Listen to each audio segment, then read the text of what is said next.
What's up, family? Anthony here, and welcome to the Born and Cre8 podcast. Now, the Born and Cre8 concept is simple. If who or which one of you doesn't exist, you go out there and create the life that you want. Now, today's podcast, I'm super excited, amped about. I got my girl, my sister, one of my best friends in the world, Miss Elle Jones, is coming to bless us today on this podcast. Now, have you ever wondered about how people will get to know you and your business? How people will be able to buy more products or more services? Well, the answer is you gotta be able to tell an effective story to sell your product or service. Now, Elle's gonna walk us through the process that it takes to be an effective brand storyteller. All right, guys, so stay tuned. Watch the podcast. Ready for this? I am. All right. All right, Elle, welcome to the podcast. Thank you for having me. Last time I seen you was when? Oh my gosh, like 20 years ago? No, I'm kidding. I'm like, it was that long? I age well. Well, we age well. It has been for sure pre-pandemic, obviously. Yeah. So I'd say maybe 3 years. To actually seen you? Wow, that's a long time. That is a long time. I mean, if we're talking social media, then I see you all the time. But that's different. Yeah. Well, welcome. It's great to see you. And thank you for coming on the podcast. I'm excited. So this is your second trip on the podcast. Yes. Yeah. Oh my gosh, it is. The first one, go ahead. I was going to say, I look at the first one and the content was great, but as women, we can literally pick ourselves apart. And all I kept seeing was like the back of my hair looking really stiff. And I had on what looked like zero makeup, but I don't remember that. There's that. Of course you don't. The content. The content was great though. So as a woman and as a producer, you look at everything. Everything. Because it all tells the story, right? Right. Yeah, so speaking of story, so the story on how we met. So we met back in 2000 and was it 10? Yeah. Okay. So since you're the storyteller, I want you to tell that story for us. How we met. Oh, wow. So, I guess I need to give a little bit of a preface into that is that I had just the year before relocated back to California from Ohio after being gone for years. And I was coming back with the intention of continuing to pursue my acting career full time. First, let's give props to Ohio. That's where we're both from. So let's give props to Ohio. Come on, OH. IO, come on now. Buckeyes for life, no matter where we go. Right. With the best football team in the world. I don't care what anyone says. The best. But rest in peace to Dwayne Haskins. Yes, I didn't know. My husband was telling me recently, and I was just like, man, that's crazy. Yeah. So, but life is precious, and we need to make sure that we honor it. Yeah. But yeah, I had come back here to Southern California to pursue my acting career full time. I actually started acting when I was about 7 or 8 years old, and I've been in the creative arts ever since I was a young girl, from acting, dancing, singing, theater, you name it. Triple threat here. Okay. I still got it. And even, all throughout my life, whether I was in school, in college, working a corporate job, or having my own consulting business, I've always had my foot in the door with entertainment. It's crazy because when I tell people this that really know me, they're like, man, stop playing. Yeah. But I can be really shy. And I was very shy. Stop playing. I'm serious. You shy? I've never experienced you being shy at all. Listen, I'm they have a new name for it, ambivert, but I can be introverted. Okay. But most of the time what people see is my extroverted self, right? Because you're an entrepreneur. That's what you got to do. Absolutely. And I'm comfortable in both worlds. Yeah. But, the creative arts and more specifically storytelling, and I feel like that's the power of storytelling, is that it doesn't matter what form you're telling stories, and you have the ability to tell these really powerful, incredible stories. So through dance, because you can tell stories through movement, obviously through song and lyrics. And then of course, what most people think about when we talk about storytelling, whether it's writing books, public speaking, or the most natural, being in front of the camera. Yeah. And so I've been very blessed to have that gift to be able to tell stories. And I decided that I was, after many life's disruptions, I said, I'm going to go back to California and pursue my acting career full time. It was something that I felt like I kind of shortchanged myself with a lot, but I became a mom when I was 20 and in college. I ended up having 2 children by the time I was 23. And so while my focus was always on motherhood and making sure that I was providing for my girls, hence the reason why I always held a corporate job, there was still this, if you're a creative, then if it's in you, it's never going away. I don't care what you do. And so I came out here and I hit the ground running. And it was crazy because I was well over the age, the industry age, and I had no connections, none that I would use anyway, right? And I came and I hit the ground running, and I came with a focus, and I was determined. And that was on the heels of me losing my, being laid off in my corporate job as an ad executive, losing our home, just dealing with homelessness, like everything that could have happened when the housing crash took place. So I came here with nothing, literally 2 suitcases and one of my 3 children and $700 to my name from a car that I'd sold.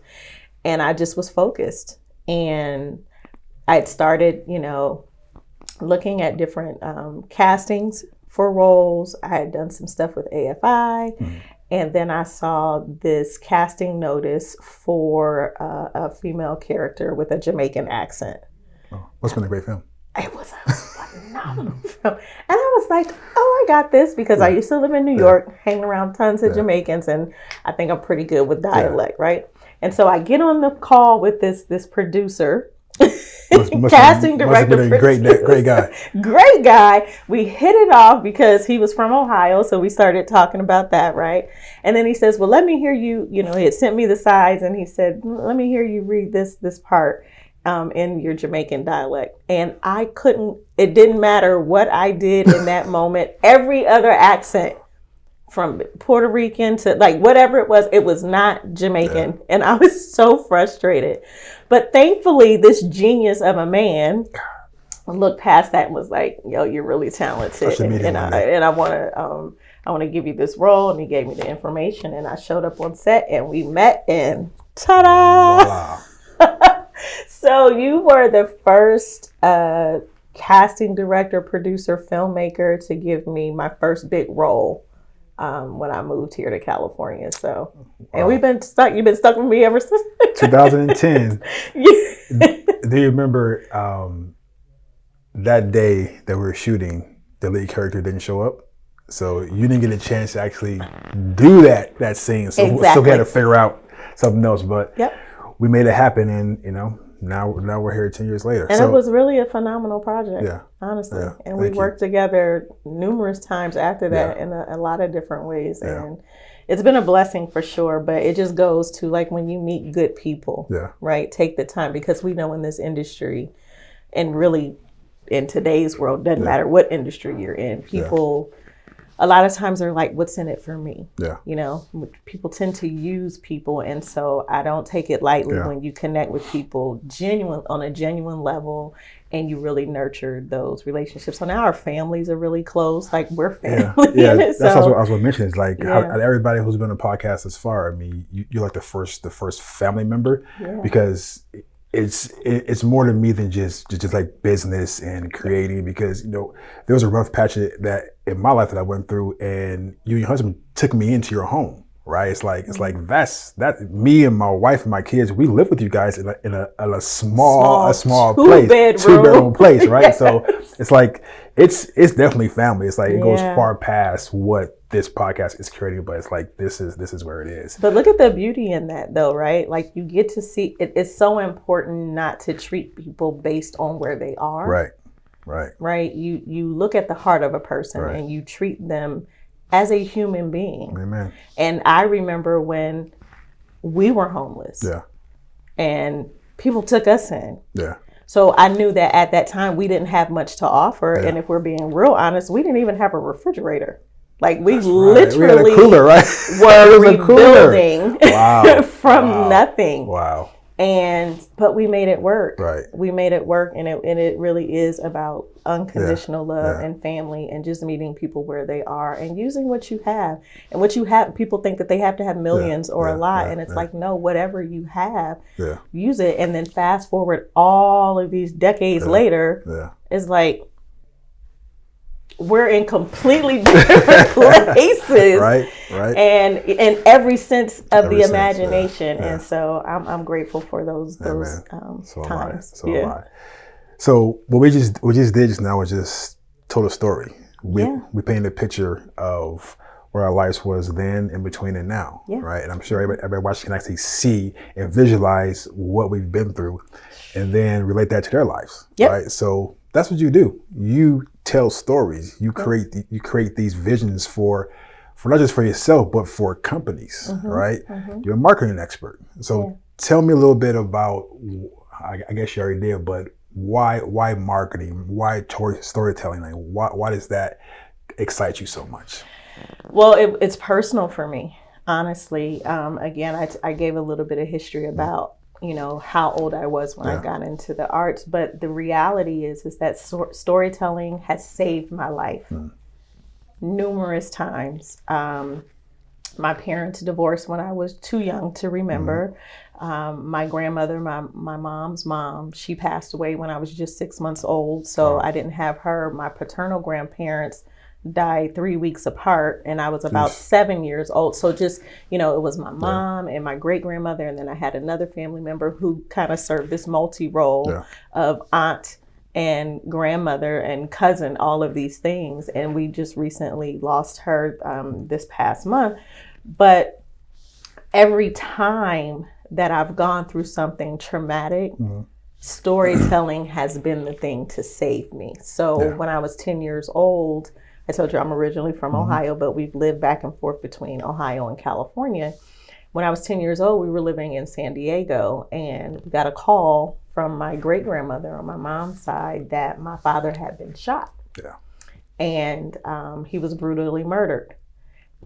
And it was so difficult for me because I was a daddy's girl. We were thousands of miles away. My mother couldn't afford to take me home or even send me home for my father's funeral. So there was this big gap of, not only did I lose my father in this traumatic way and needing answers, not that any answer would have made it better, but then not being able to kind of do my final send off. And that affected me emotionally and mentally. And I had to figure out a way to really navigate that. And my mom did the very best that she could in supporting me. But I think she recognized that I needed these different outlets. And so for me, it started in a very personal way. And every single time I've gone through something, I've saw how impactful and transformative storytelling was for me personally. So fast forward to the work that I do today and have been doing for the last 3 decades. It's very much about understanding the power of storytelling and how it can literally transform your life, your relationships, and yes, your business, right? And so it's not just reserved, storytelling isn't just reserved for traumatic experiences or, the rags to riches story. When done right, storytelling can boost your bottom line. It can bring your workforce closer together and closer to the vision and the mission for your business. It can do so many different things for your business. And because I have that innate understanding, both as a creative storyteller, but also as a former branding, marketing, and advertising executive, I've married those worlds together to be able to support other companies and organizations to do the same. So storytelling does all of that, but the most important thing is that it puts money in the bank. Absolutely. Right? It puts money in the bank. Absolutely. And I say that the importance of storytelling in business is vital, because even though I know your story, I've heard it a lot, it still sounds fresh to me. It's like, I still want to know more.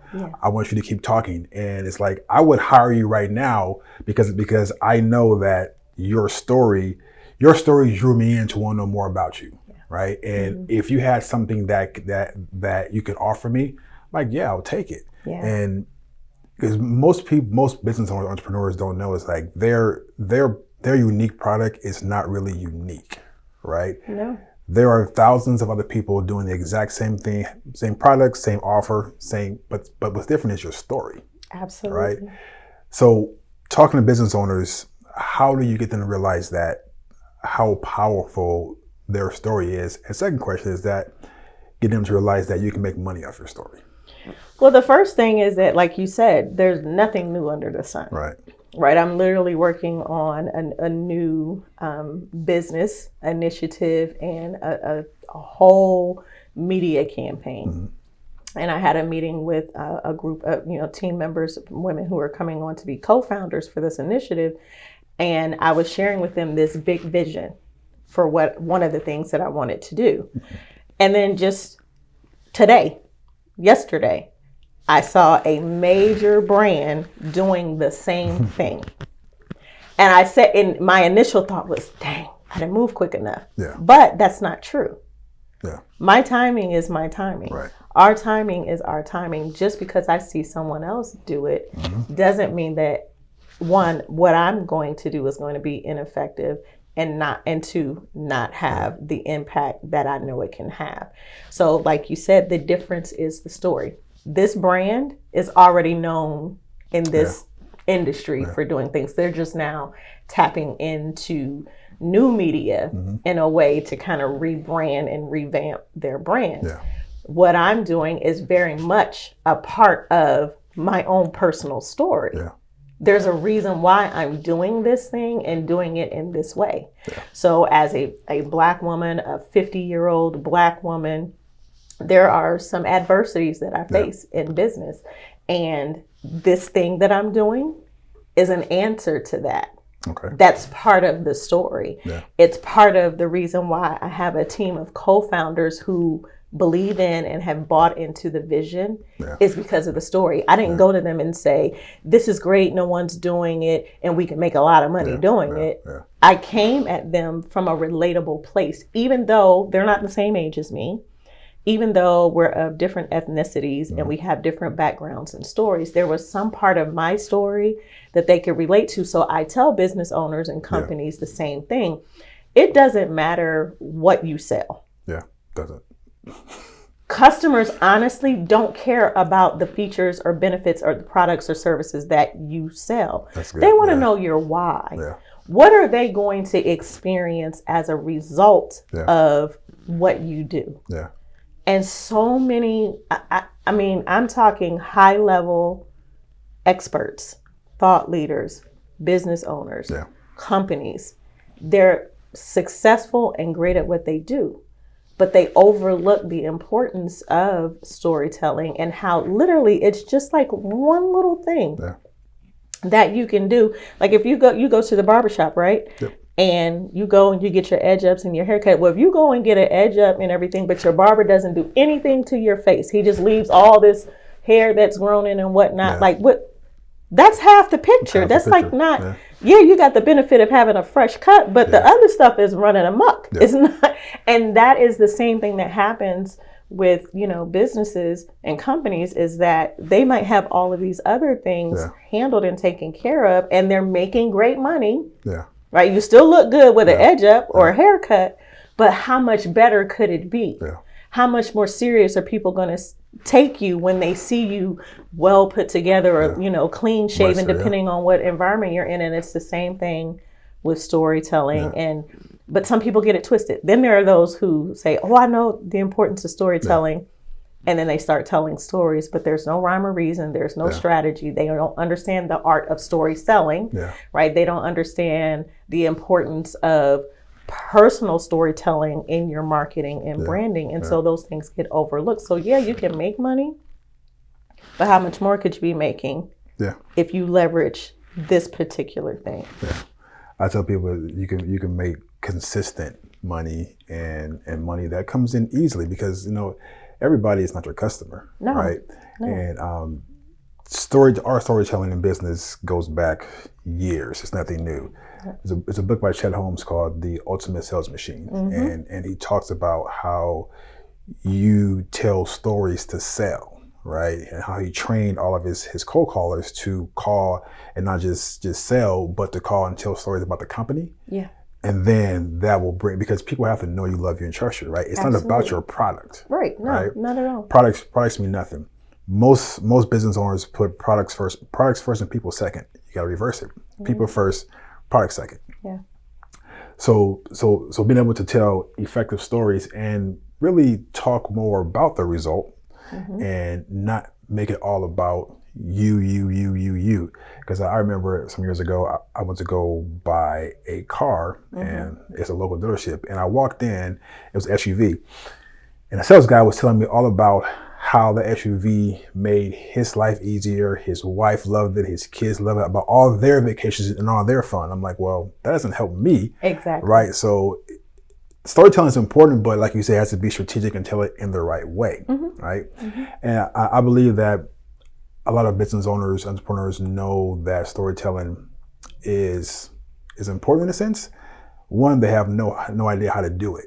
Right. No. So what are some of the platforms? So as far as content creation, what are some of the platforms that are ideal for you in telling stories?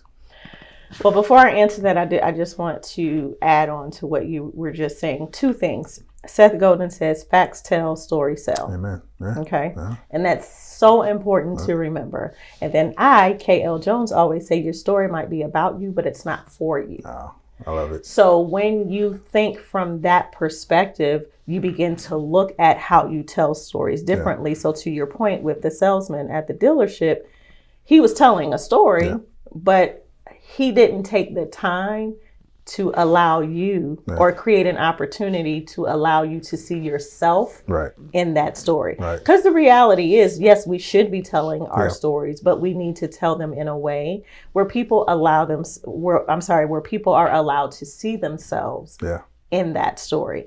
And that's often one of the key missing pieces. So to answer your question, the platforms or vehicles that I feel are the most important and that I use regularly, I'm always going to say video is the number one tool and the most effective tool that you should be using for video, for storytelling. Obviously audio. So we have, the immersion of Clubhouse, and that's a big thing. And podcasts we're here on a podcast, and it's, a combination of video and audio form. And that's a very powerful combination as well, because you give people options.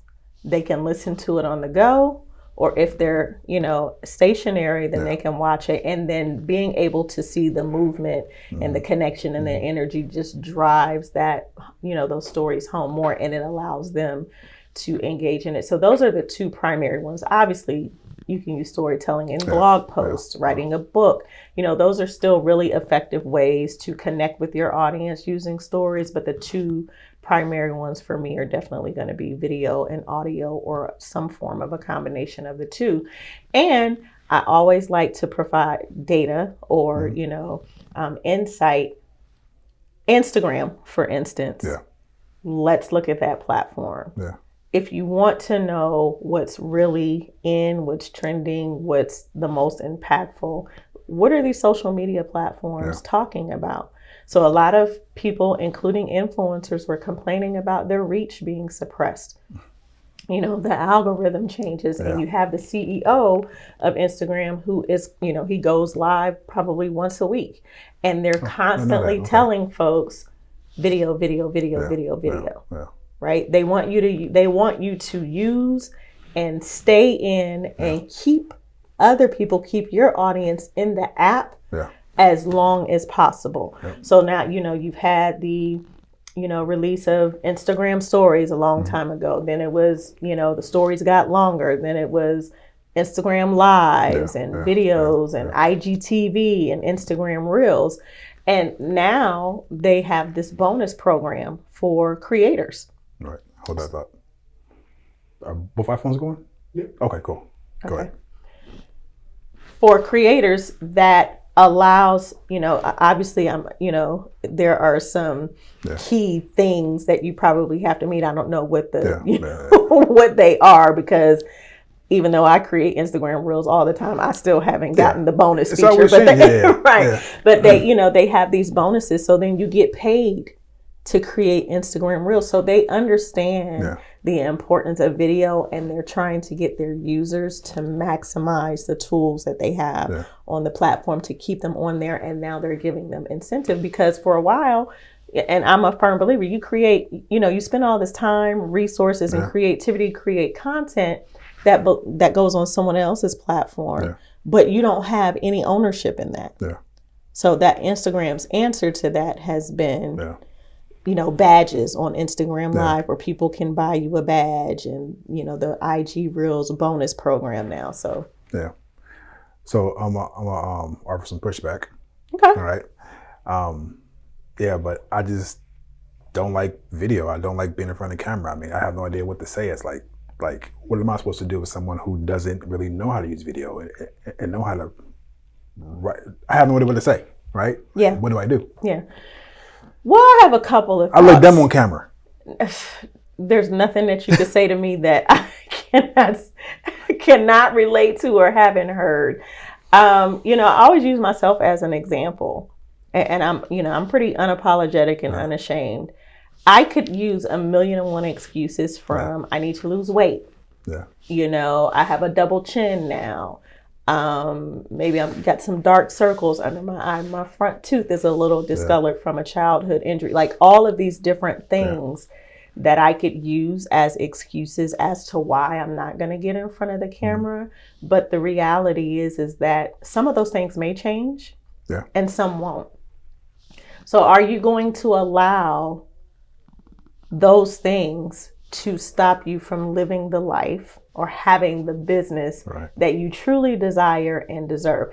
Anything in life we're going to be challenged with. If you're married, before you got married, you might have had some preconceived notions about marriage, or maybe even scared to get married. Same thing with having children, starting a new job, traveling to a country you've never been to before. There's always the opportunity where we will have something in front of us and we'll say, "Ooh, I don't know if I can do it." Or no, I'm not ready. I don't have this. And it really comes down to a personal decision and discipline. And how bad do you want it? I hate to say that because we hear, you know, that's all the time, we hear it all the time. But it's like, how bad do you want to change or have this thing? That's the first thing. So there's always going to be something that makes us uncomfortable. But do you run the other way just because you're uncomfortable? Or do you face it head on? Because I can guarantee you this, whatever the thing is, I hate whatever comes after that. It's temporary and it's never as bad as we think it is. That's the first thing. The second thing is you can use video effectively in your business and never have to be on camera. That's what I was waiting for. There you go. Right. It's a no-brainer. There are tons of business owners and entrepreneurs who are using video, and very seldom are they on camera. Now, I would say you don't ever have to get on, but it's not like you have to be on all the time, right? Especially if you're a product-based business. You can hire models or, you know, show your employees, or, you know, there's so many different facets of your business that you can be showcasing on video. If you're a consultant or you have customers or clients where you're helping to transform their lives and their businesses, you can get them on video. What better way to tell a story about who you are and what you do than to have someone that you've helped do it? So there's literally no excuse not to use video. That's a good point, because my next question that you answer is like, if I have a product, you know, I have this water that I'm selling, it's like, how I tell a story about this, right? How is my story tied into this? But you having other people who've experienced this product, who've experienced you, tell a story, and that's where it is. And I guess video matters. I guess it depends on your business. If you're a coach, consultant, then you probably have to be in front of the camera, you know, talking. But if you have a product, a widget, then you don't. But either way, video helps. Absolutely. Right? Absolutely. Either way helps. And I want to answer this other one. It wasn't a rebuttal that you gave me, but this comes up a lot. We have people who are therapists, or, you know, their line of work is very sensitive. And so there's confidentiality issues that they have to, you know, be aware of, and kind of, so but you can create a series. Like being on video doesn't have to be hard. Right. You literally take your expertise. The camera is an inanimate object. Right. What do we learn about public speaking?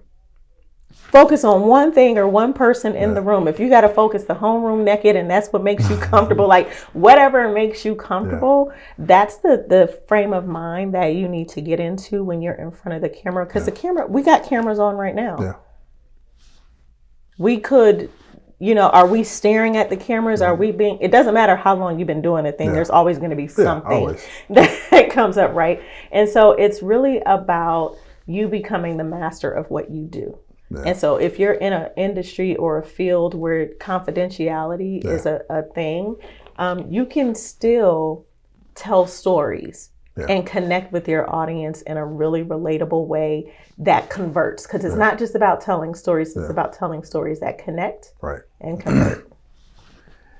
That is true. And the cameras can be scary, right? And I've done a lot of these podcasts. Before every podcast, I'm nervous. Listen, David doesn't know that. Now he does. Don't tell anyone, David.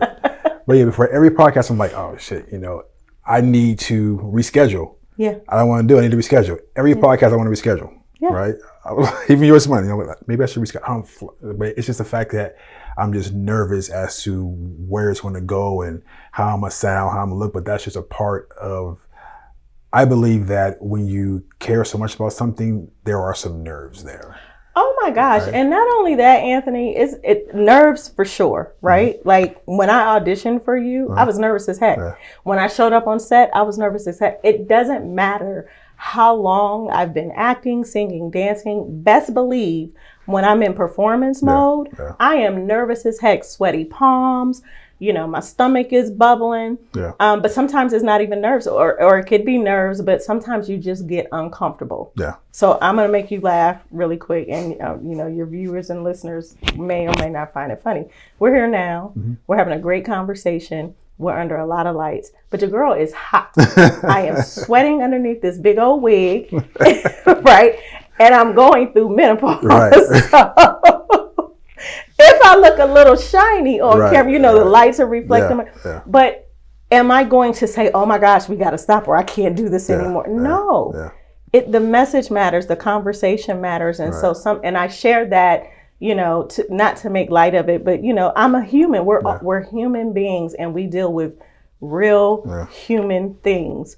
And you still have to navigate through those. It's not always comfortable for me to be on camera. Yeah. I know I have a program that I'm a part of. I'm a featured expert in the program and I need to record some video modules and I keep putting it off. Yeah. Because I'm like, oh my gosh, like I know what I want to say, but then when I get in front of the camera, am I going to be tripping up? Yep. And it doesn't matter how long I've been doing this. Yeah. That's always a thing for me. Yeah. But the difference between you and I and those others who have those same experiences is we do what? We do it anyway. We do it. So you just do it. You definitely have to do it. Yeah. And it's going to be tough and painful and uncomfortable and you're going to find every excuse not to do it. Yeah.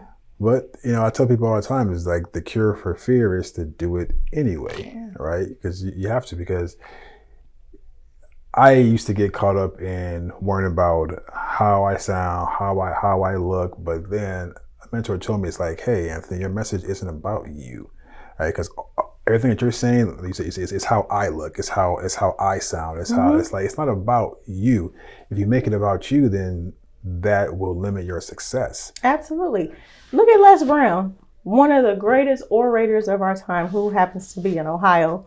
Fella as well, a fellow Buckeye, Ohio. And, he's had a long storied career in radio and one of the highest paid public speakers. But, he was told, like we were told about my son when he was little, that he was going to be non-educable and he had these disabilities and, or perceived disabilities and he dealt with stuttering and whatnot. And look at the man today. Yeah. What if he didn't just continue to press? Yeah.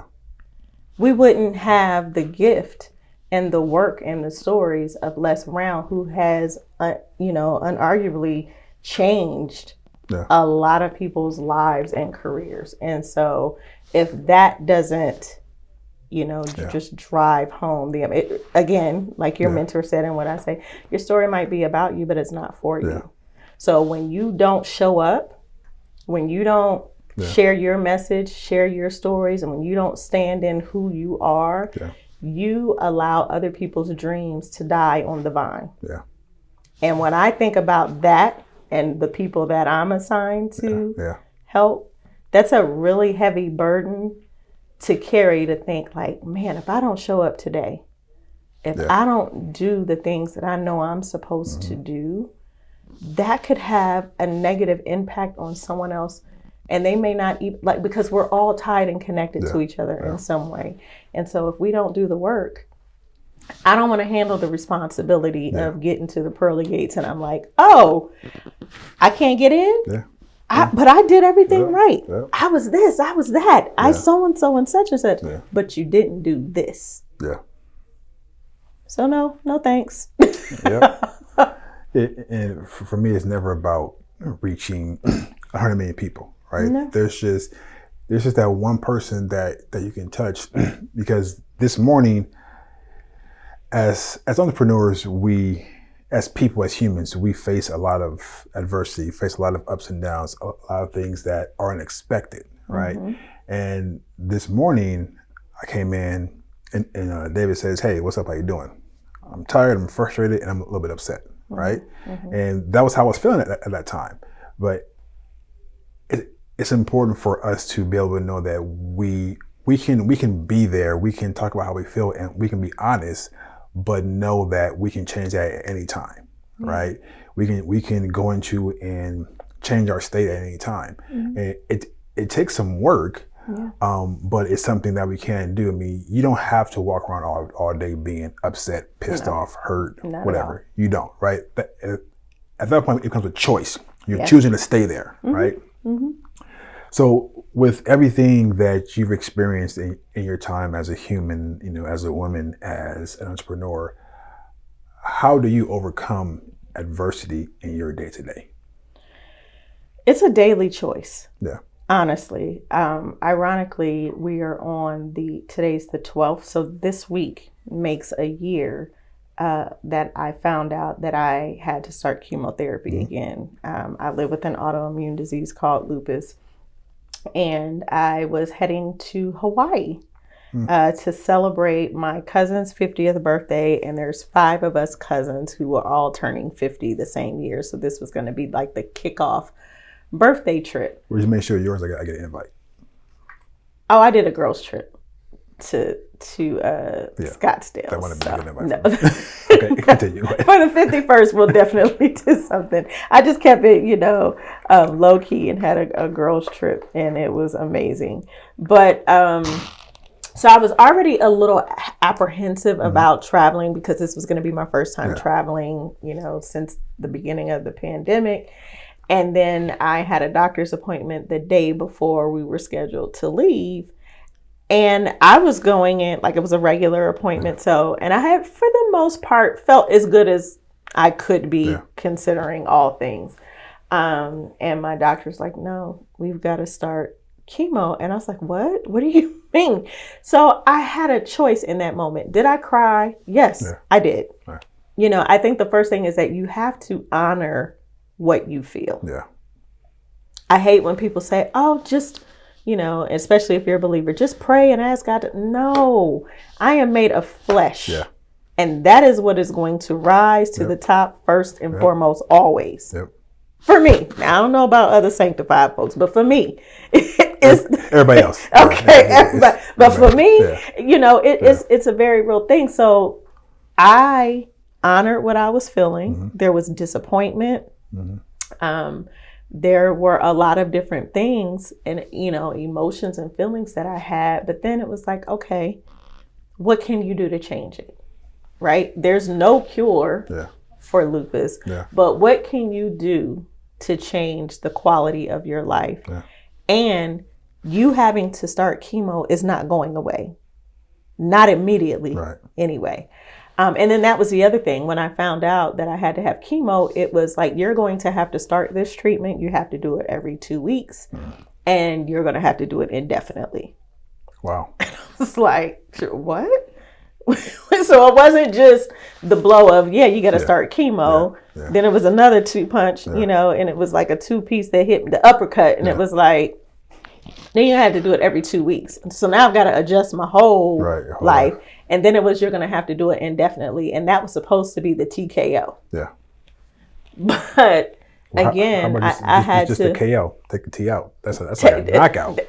Straight up. But it felt like a total knockout because you're like indefinitely. What the heck? Yeah. So, but yeah, I dealt with it. I, reached out to my inner girlfriend circle. I sat in that parking lot. I cried. I called my husband.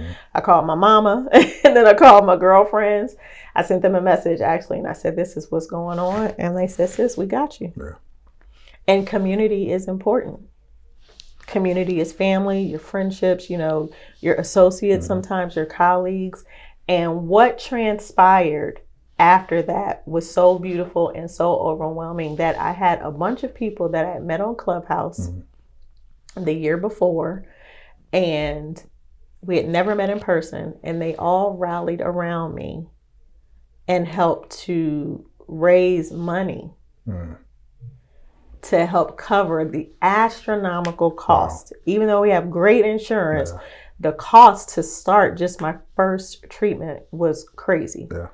And literally in like a 30-minute period, they did that. Wow. And it wasn't because I asked, because I actually was really adamant. One of them asked, well, can we do some type of like crowdfunding? I said, no.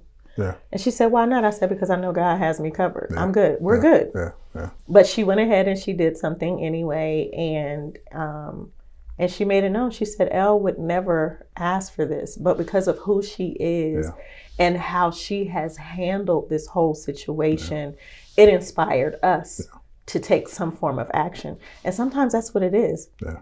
It's how we respond to situations will have an impact on other people. Yeah. And so daily, again, I have to make a choice because adversities are going to happen. Yeah. Setbacks are going to happen. Yeah. You're going to be angry. You're going to be frustrated. You might even be sad. You're going to have breakdowns. You're going to have breakdowns, but what do you do to navigate those things? How do you do it?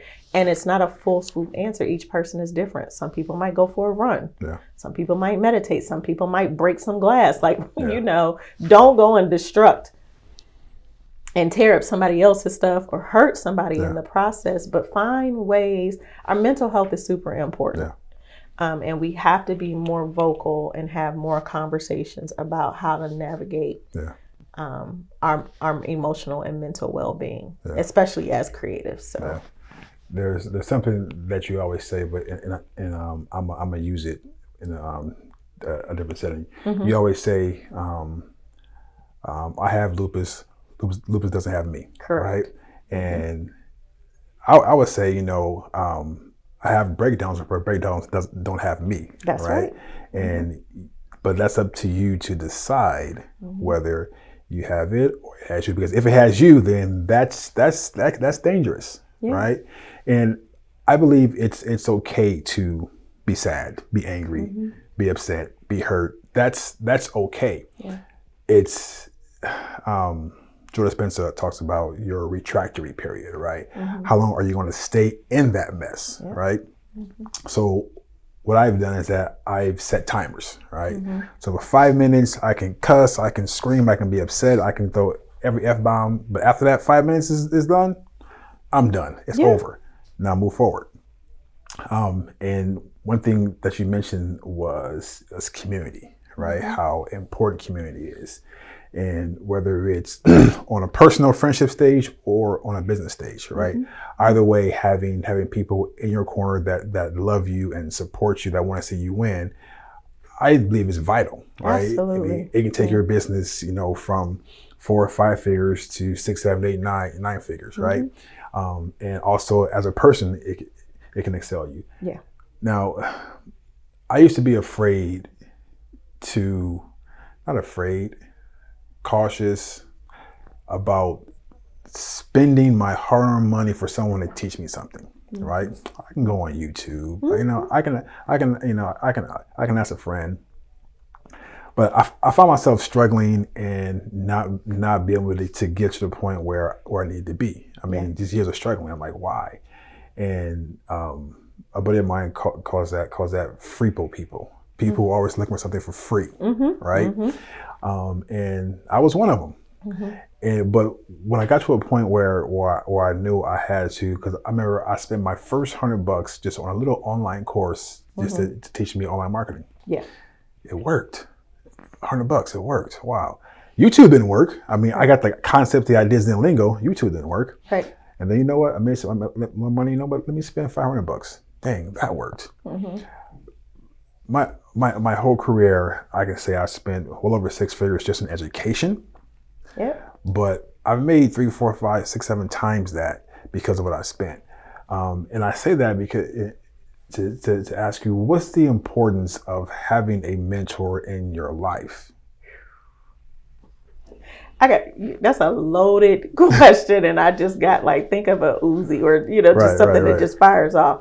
So I want to go back to something that you just said really quick to kind of set the tone for this response, and that was how you give yourself this.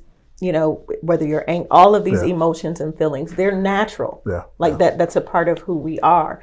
But you give yourself this period of time to be in that, and then you got to move on. So the first thing is there's a question that goes with that, though. However long, some people don't set a timer, they just sit in it.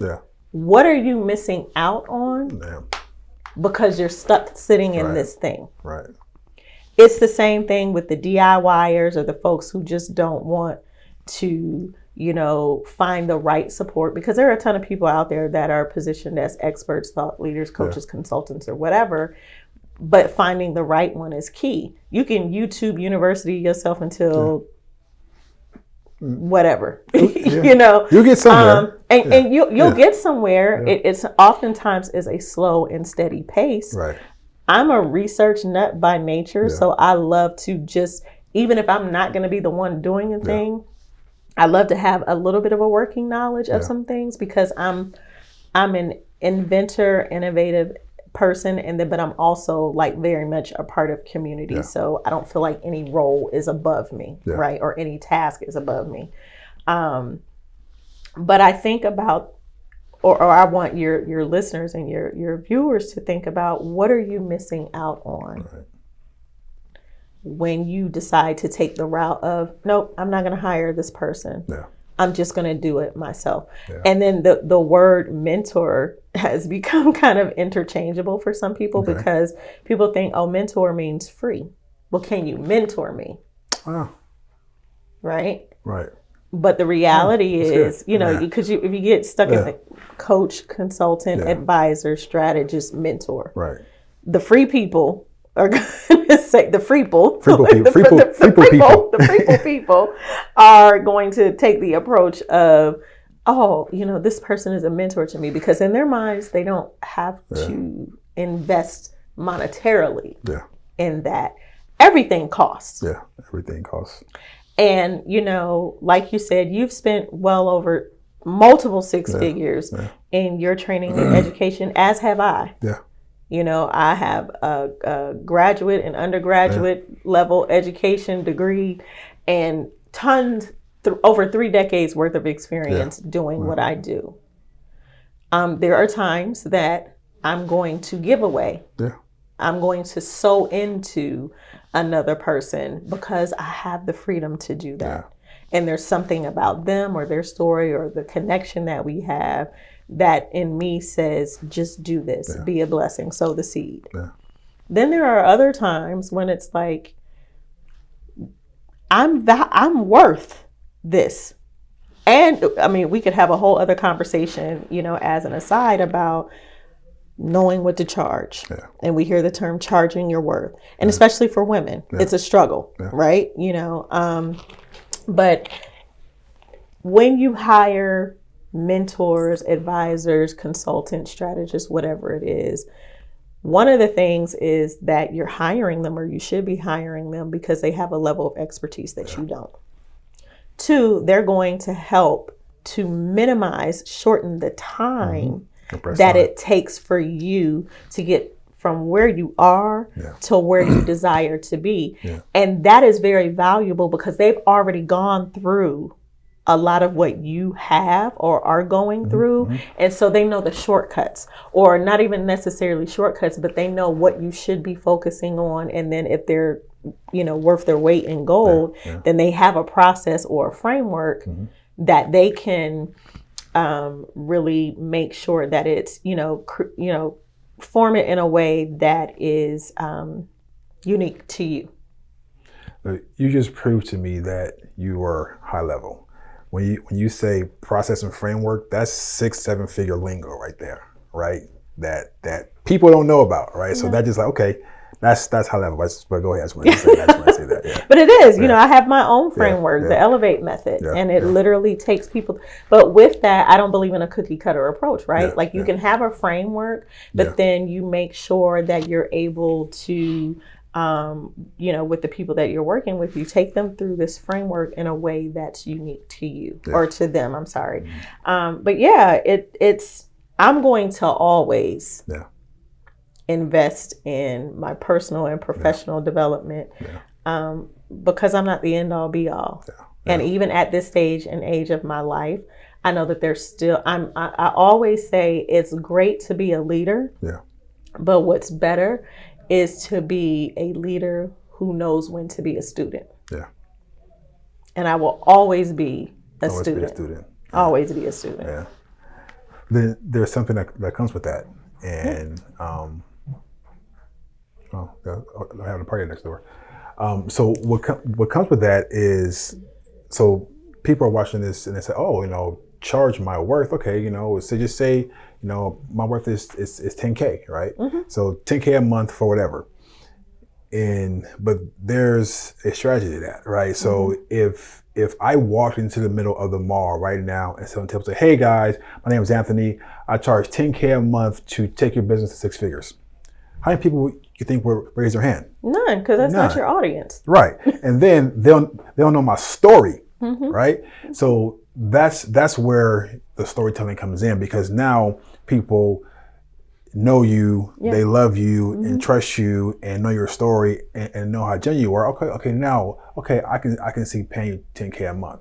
But for people watching this, that's what's about. It's like you have to have a story brand, as you call it, where people can actually be a part of your life, right? Be a part of what you have to offer. And now you can stop selling, because I say, you know what, if you want to sell more, stop selling, right? People are always selling. Here's my product, here's my widget, here's my program, and don't get any sales.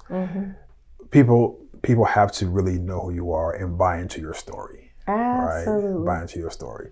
So I just wanted to just No, you're right. If you look on my Instagram is where I live, right? I'm not on Facebook as much as I used to be, but if you just look at, I don't know, the last 9 posts on my Instagram feed, you might find 1, maybe 2 posts where I'm selling, right? The truth of the matter is I don't like to sell. My husband, he's a real estate expert. He's a realtor and an investor. And he always tells me, when we're having conversations about me being in the business with him, and he says, you're a natural seller. And I'm like, I hate selling. It makes me uncomfortable. I don't like it. But that's because I had this this experience with selling coming up through my career that wasn't a good one. It didn't feel good to me. So then I, when you have all the experts to say, you got to sell. If you're not selling your offers, how are you supposed to know? How are people supposed to know that they can hire you or work with you? And I just take a different approach. And you pointed it out. It's the storytelling piece. I just recently closed a new production client, and we had never met before. She, up to that point, wasn't following me on social media, but she saw my feature in Essence. She saw a clip of my feature on the Tamron Hall show. She's in a community that I'm in that I didn't even know she was in at the time. So she's seen my work, and she's heard my story. And she connected with a colleague of mine who said, this is the person that you need to work with. So we go back to community and relationships. So I would say 90% of my business is referral based. Okay. Which is good. Yeah. Yeah, which is real good. And I definitely believe that people should be selling, but not selling all, but not every single post. Every single post. So my thing is like, you give 5 free pieces of value first, free good value. And then on that 6th one, you can make an offer, right? Absolutely. Because if people are tuning in to your brand, then they're going to want to know more, right? Yeah. So I just don't think that every single post should be a sales post. You know, free value first, give value, and then sell. So companies hire you to change the structure and nature of their business, right? Absolutely. I've seen you on some pretty big stages in your career. So how does it look when someone comes to you and say, "Hey, Elle, I want to hire you for this project," like your current client? Like, what are you doing for them? So with this client, as I said, she's a production client. So I'm literally taking her through the entire production process, from pre-production, production, post-production, and distribution and marketing for her new talk show. Okay. So I have my own streaming television platform through a distribution partnership with KP Media TV, and we're distributed globally on Roku, Fire TV, Amazon Fire TV, Apple TV, Chromecast, and we have audio distribution through iTunes and Google Play. Okay. And so we have our own, media empire that we're growing, that we launched in the pandemic on the heels of me launching my hybrid live TV docuseries. And I am able to leverage my storytelling background, messaging, branding, marketing, advertising, and film and television background to help everyday entrepreneurs, business owners, and companies to have their own branded, owned media. Owned media, right. I don't want to go because I don't know what direction you're going to go, but owned media is really important. Yeah, of course. And so we can, have that conversation if you like, but this is what we're going to do. And what she walks away with is her own branded media platform, show, where she gets to feature other experts and thought leaders and community leaders from her community. I think she's based in like Detroit or, somewhere in that area. And it positions her instantly. It elevates her credibility and her authority, but also her visibility and profitability. Okay. And she's able to offer her audience and her industry something that a lot of people in her industry don't have. It's always super inspiring talking to you. It's always motivating. It's like, I feel great now, right? I feel great now. Thank you. So someone's watching right now that one person has no idea where to start, right? No idea where to start, what to do, who to talk to, who to call. Just like, what's the first step in telling my story? So instead of giving them one step, let's give them 3 action steps, like 3 things that they can do right now just to get started in creating their story to be a bigger, better brand. Okay. 3 steps. Get clear on who you are and what you want to be known for. Second step, make a decision today that I know that I can't do this by myself and I need support. Third, make the call. Yeah. Whether it's a DM, a call, an email, find that person and connect with them. All of my stuff is out there. People, they book calls and be willing. I will add a bonus. Be willing to make an investment. Yeah. It's not an investment in what I do. Yeah. It's an investment in yourself and how I can help you. Yeah. Yeah. Let me do that again because I think I hit the mic. It's not an investment in what I do. It's an investment in yourself and how I can help you to get to where you want to go. Yeah. Awesome. And people say in podcasts, well, if you don't choose me, go out there and choose somebody else, right? Absolutely. No, choose Elle. Well, no, here's the thing, because I'm not for everybody. Right. And honestly, if we're being real honest, which I'm going to always be, I don't want to work with everybody. Everybody is not my ideal dream client, and that's okay. The beauty is that we have options. The beauty is that what's for me is not going to pass me by. And every single person that I'm meant to touch on this earth, as long as I continue to show up and make myself available, they're going to find me. Right. Yeah. Everybody should have a dream client, right? Absolutely. It's like who was your ideal client? Who was your customer? Yeah, because you can't go on the mall, like you said, and just say, hey, my name is so-and-so, and this is what I do. Who's ready to work? Who's ready? No. Right. You will drive yourself nuts and out of business really quickly because you'll not. We've had those horror stories where we've had clients who literally just suck the life out of you. Oh, yeah.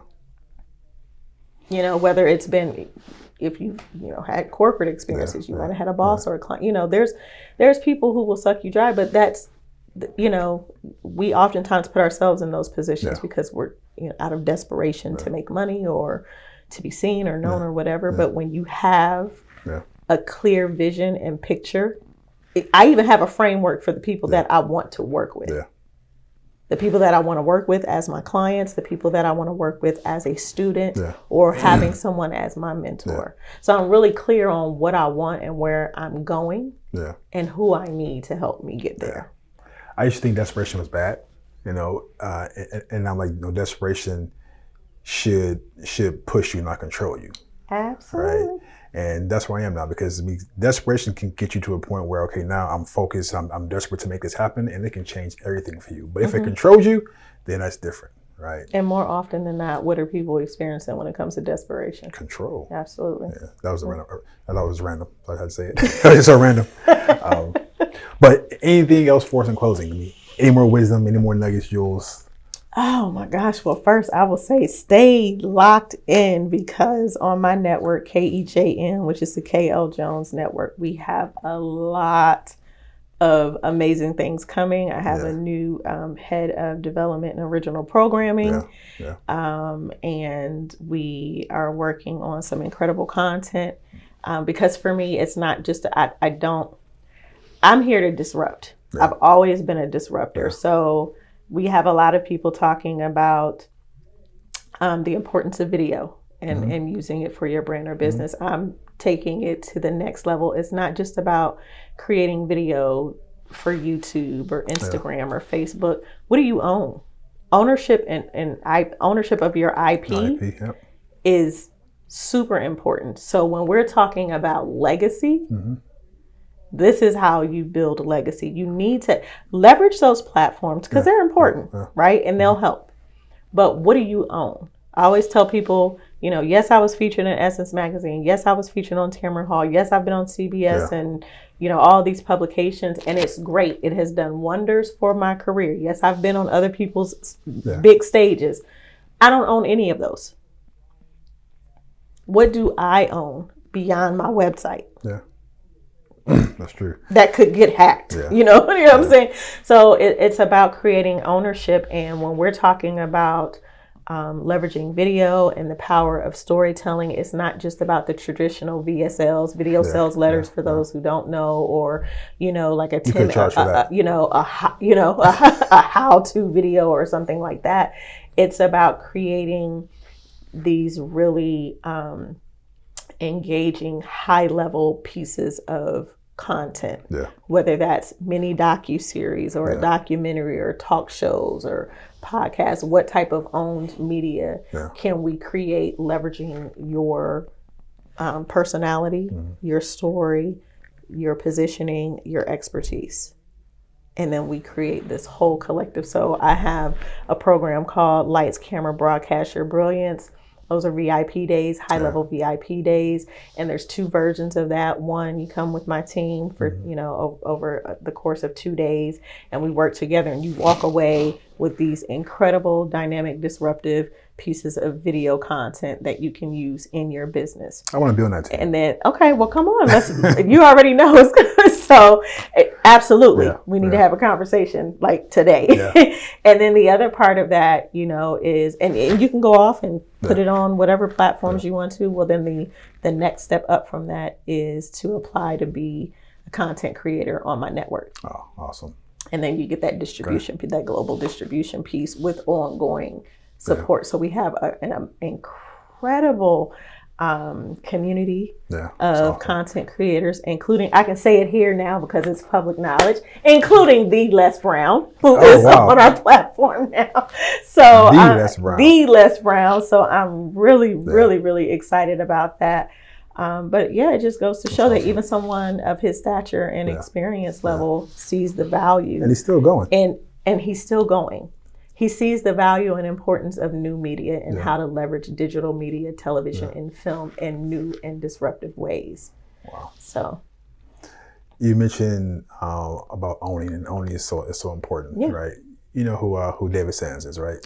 Okay, so one thing that he said that if you rely on social media for your audience, then you have no audience, right? No audience. So if all that crap shut down, Facebook, Instagram, TikTok, Clubhouse all shut down, like, what do you have? If that dictates your audience income, then you're doomed, right? Mm-hmm. It could happen, but you just want to be in a spot where it does not happen. We've seen it time and time again. I don't know how many brands you might be subscribed to their text marketing list. Okay. There's one brand in particular that I'm subscribed to. I absolutely love their products geared towards women. And recently, and they have like over, 500,000 followers on Instagram. Their entire account got shut down. Now, thankfully, they have a text messaging list and an email list. Exactly. So they were still able to communicate with their audience. Right. But how much more impactful would it have been if they had their own channel? Right. To where their audience knows where to come. Get updated, find out what's going on. They could very well have a QVC or HSN style type of show. Yeah. So the opportunities are limitless, for, it doesn't matter what type of brand you have, business you have, what you sell or offer. There is a space in media for whatever you do, build your own list that you own, right? Yeah. Wow. Okay. So in closing, how do we find your brilliance? Where are you? Well, first and foremost, you can find me on my website, www.elevatenow.com, and that's with 2 L's in my name. As I said, I live on Instagram, and you can find me at K_L, which is spelled ELLE Jones. So K_L Jones. I have my business page as well, but I'm being more intentional about focusing on my own personal brand, because that's one of the things. When you do that work for other people so much, your stuff starts to go to the background. So just being more intentional about that. And that's where I hang out. And then of course on Facebook, but it might take me a couple of weeks to get back to you on there. Well, I just want to say that, my family, we love you, Demetrius and DJ, so much. And just thank you guys for everything that you've done. I mean, just being here, thank you. It's been an amazing experience, and it's just been a total blessing. So thank you very much. I am honored. I don't take it lightly. I think people get comfortable and too familiar. I see and recognize, we both do, my husband and I see the brilliance and the power and just the great level of wisdom. You have so much to offer this world, and you continue to show up. It doesn't matter what's going on in the background. Right. You continue to show up, and that's not only admirable, it's something that we're eager to be a part of. So anytime there's an opportunity, I'm going to always say yes. So as much as just say yes, not everything.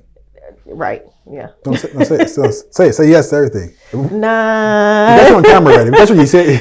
You might say, come to the cookout where we roast the pig in the ground. I'm gonna be like, no, because I'm vegan. No. So I'm not gonna say yes to everything. If you say, come on, let's go rob a bank, I'm not gonna say yes to that either. So it comes with some limits, but it is unconditional love. But no. I'm really honored. It is a blessing, and I don't take it lightly or for granted. So thank you for extending the opportunity to not just chat with you, but to be here with your team and to speak to your audience. And I hope that they got something really valuable out of it. For sure. I learned a lot myself. I mean, even as a creator, talking to other creators, and be like, wow. I mean, I didn't know that. So it's definitely I've learned so much. But we don't continue. But thank you again. And then all right, guys, how was that? Now, what did you learn from the podcast? Do you now know how to tell an effective story? Do you now know how to bring people into your business? You now know that it's more important to focus on people and not product, right? So if you want to learn more about telling stories, branding your business, please reach out to Elle and just get into her program. Because I promise you is that if you take the time to invest in yourself and in your business, you will go to the next level. Everybody wants to hit the 6-figure mark, 7-figure mark, 8-figure mark, and you can do it if you focus on telling the story and make sure people know you, like you, and trust you. We'll see you soon. Bye. And remember, your story might be about you, but it's not for you. Peace. Yeah.